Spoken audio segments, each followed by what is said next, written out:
Good morning. It's great to be here today and to actually be in person. I think this is the first time I have presented in a in-person forum for a few years now. So today, as Maurice very said already, I'm going to be talking about the Wellbeing Framework for Ireland. So the Wellbeing Framework for Ireland is a government initiative. It came out of a programme for government commitment, which was to develop a set of wellbeing indices to create a well-rounded, holistic view of how our society is faring and ensure that it is utilised in a systematic way. That's their implementation word of the day. So before I go into the how or the what, I just want to talk a bit about the why. There's a famous quote by Bobby Kennedy, which says, GDP measures everything except that which is worthwhile. So this wellbeing framework is really trying to broaden out that kind of measurements piece. What's important for people's quality of life? How are we doing in equality? How are we doing in sustainability? That kind of beyond economics approach is really the key purpose of the wellbeing framework.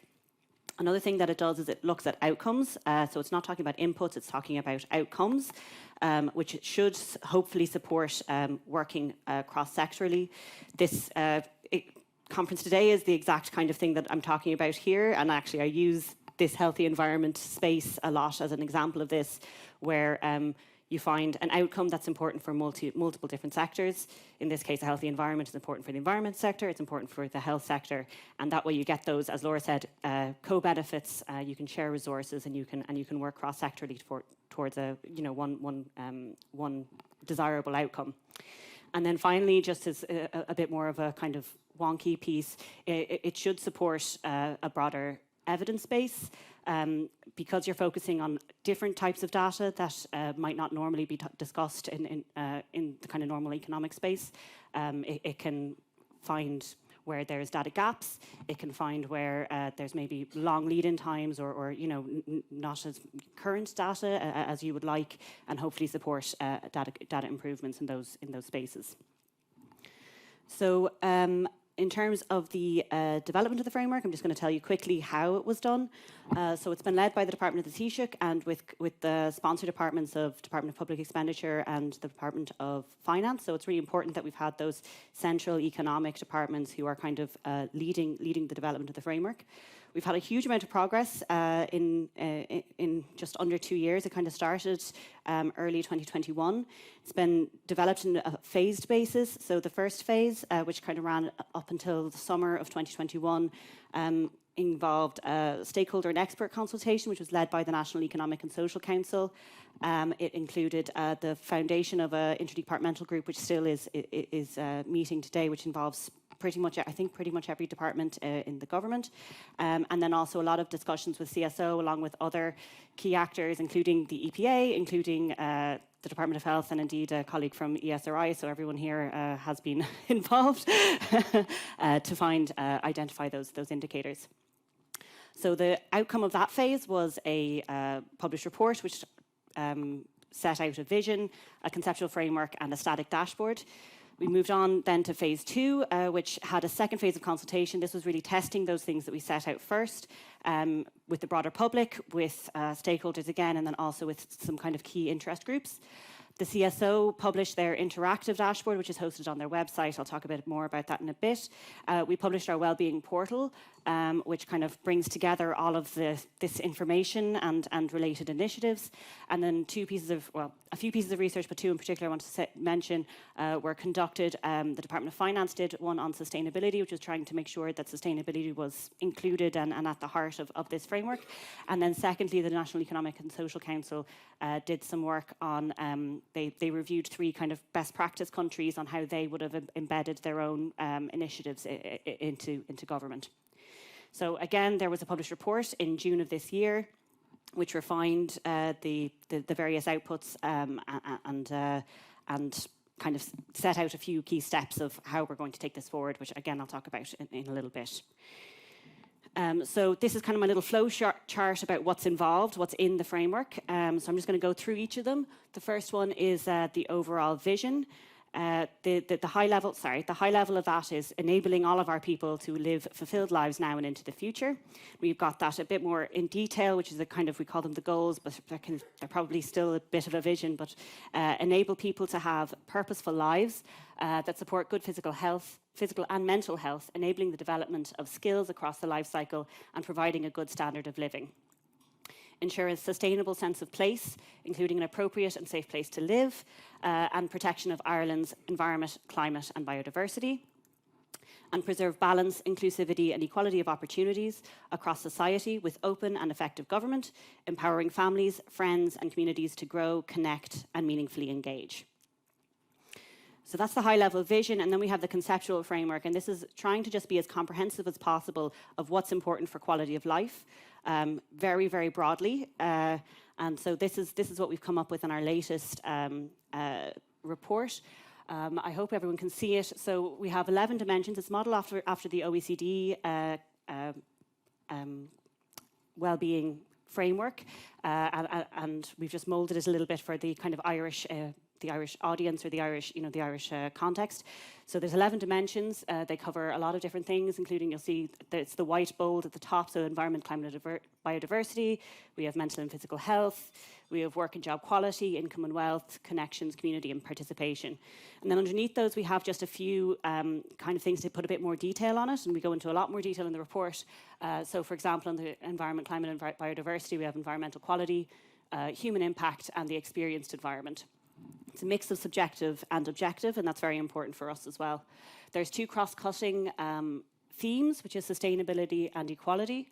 On the sustainability side, you'll see some of the aspects have a little green leaf next to them. Those are ones that were kind of identified as particularly important for sustainability. That's economic, social, or environmental sustainability. But I think what's really important about this is that this is all very interconnected. It's not actually divided out at all. I spoke already about environment and health, and we've been talking about that a lot, but if you go through each of them, I mean, I kind of did a little experiment myself last night. You can kind of start thinking about how environment and health can cross over with each of these. So for example, on housing, you can imagine quality of housing is very important, both for health in terms of, you know, different like presence of mold or whatever if you have poor quality of housing, and then also in terms of the energy usage and the energy leakage if you have poor quality of housing. Similarly, safety and security, the impact on mental health if you don't feel safe, that's, you know, quite an obvious one. And then also in our threats to safety, we include things like extreme weather events. So again, that's increased, you know, the increased level of extreme weather events is impacting on your safety, and that's obviously linked to the environment. So just to really drive home that idea of the linkages across this framework. So next we have our high-level dashboard of indicators. So that is hosted very kindly by the CSO and was developed with the CSO very carefully. It has 35 indicators. It's broken down by specific different cohorts to kind of draw out inequalities. And the really important thing about this is that it draws from a lot of different products, a lot of different statistical products, but it automatically updates, which is really, really great, because as new data becomes available, it will automatically update. So I'd really encourage anybody who's interested in this sort of stuff to go have a look at it, and it's very interactive. It's really, really interesting product. So that's the kind of development, but then, as we've been saying today, the hard part is that second part: ensure that it is utilised in a systematic way across government, and that's in budgeting, at national and local level. That's what the Programme for Government says. So we're starting on that. As a first step, what we did when we published the second report is we published our first annual analysis of the indicators. So what this does is it looks across a 5-year trend, and it compares our performance with usually the EU average, and it assesses that in terms of the dimensions, the 11 dimensions. It looks at certain cohorts that experience inequality or disadvantage in a high proportion of those indicators, and it also looks at our sustainability indicators, which have been tagged in a similar way as we saw in the framework. So this is kind of the state of play as it stands. It looks actually quite good, which we were all kind of surprised about. But it's generally quite a positive picture. You'll see that the only red is environment, climate, and biodiversity. It's quite stark, actually, I thought.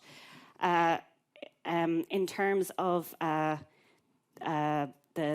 just to mention as well, sorry, before I go on, and to highlight, this is over a long period of time. A lot of the data isn't from this year, it might be from last year, it might be from a few years ago, just because of the way the data comes out.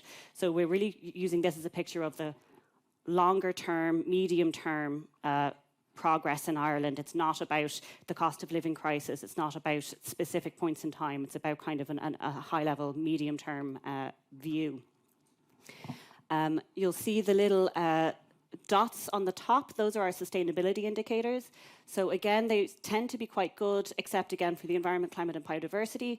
And also mentioned physical health has just recently actually turned to a more neutral white. That's because the 2020 healthy life years came out, and that actually reduced. I'm guessing due to the impact of the pandemic, but again, it's kind of an interesting thing to see that change, because before it was very positive picture. We also, as I said, look at groups that experience a high proportion of disadvantage across different indicators. And just to call those out, it's not particularly surprising, but it is quite interesting to see it across all of these different areas. So those are women, single-parent households, households with lower incomes, people with a permanent sickness or disability, immigrants or non-Irish people, and households in rented accommodation. There's a lot more detail in our published report, which you can find on our wellbeing portal, but I'll leave it there in terms of what we found. So the other thing we did this year is, as part of the budgetary process, we kind of featured the wellbeing framework and the analysis as appropriate at these key points where budgetary discussions take place. So the Minister for Public Expenditure and Reform chaired a breakout session at the National Economic Dialogue on the framework. The analysis was featured in the Summer Economic Statement. It featured in the expenditure reports, and it'll be doing so more so in the future. And there was also a new Budget Day document published by the Department of Finance, which explicitly looked at quality of life issues, and the analysis featured in that as well. And I mean, the idea for this is that we want to broaden the context of those decisions, and we want to have discussions that aren't just purely about economics. And I mean, that trend has been happening already, but this is just a way to kind of bring some of those other aspects together under one roof. So the next steps, because obviously that's probably not enough, the next steps is Department of Public Expenditure is developing two kind of approaches to further integrate this into policy making. First of all, they're providing a tool, they're developing a tool to conduct policy reviews using the framework, and we're going to be trying to really get departments to use that as part of their spending review next year. They're also working on their expenditure policy. In particular, they're developing an approach to present current and capital expenditure using those dimensions. So again, it'll be a way of seeing how much money overall is being spent in these particular areas, and I think that'll be a really interesting thing to see once it's developed. We're also encouraging departments to develop their own subsets of indicators. We only have 35. It's not enough. It's not enough to kind of really show the detail that actual policymakers need to have, but we're trying to get them to develop their own indicators that link to ours, but have a bit more detail that they can then use. And we're hoping as well that might be one of the avenues, we're exploring a few, but one of the avenues to start identifying those kind of co-benefit outcomes, to find areas where two departments or two sectors are trying to get to the same area, and can we get them to share resources, share benefits, and share and cooperate to get to that outcome. Finally, there's a lot of other countries that have done something like this. We are actively engaging with some of those countries to try to get as much learning as we can from them, and that will continue as well. So just to conclude, we've come a long way. We've gotten a lot done in 2 years, but at the same time, we're now at that implementation phase, which takes time. But we have a framework. We've started integrating it into the budget, and I think those are two huge steps that we've taken. We're actively right now exploring uses in the Irish context, and as we discuss with other countries, I'm really finding that the kind of legal, political, institutional context is very different in every country. So unfortunately, we can't just take their solution wholesale and do what they did. We have to kind of explore, and that's another reason why this implementation part will take time, because we want to make sure that it works and that we're not just implementing something that might not make that benefit that we want.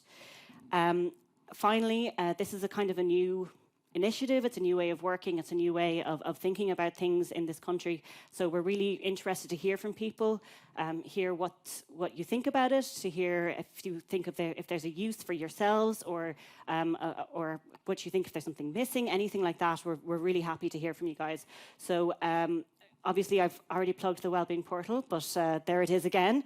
And I'm very happy to answer questions either today or later on. My email is there as well. So really do get in touch if you have any questions or want to talk about it. Thank you very much.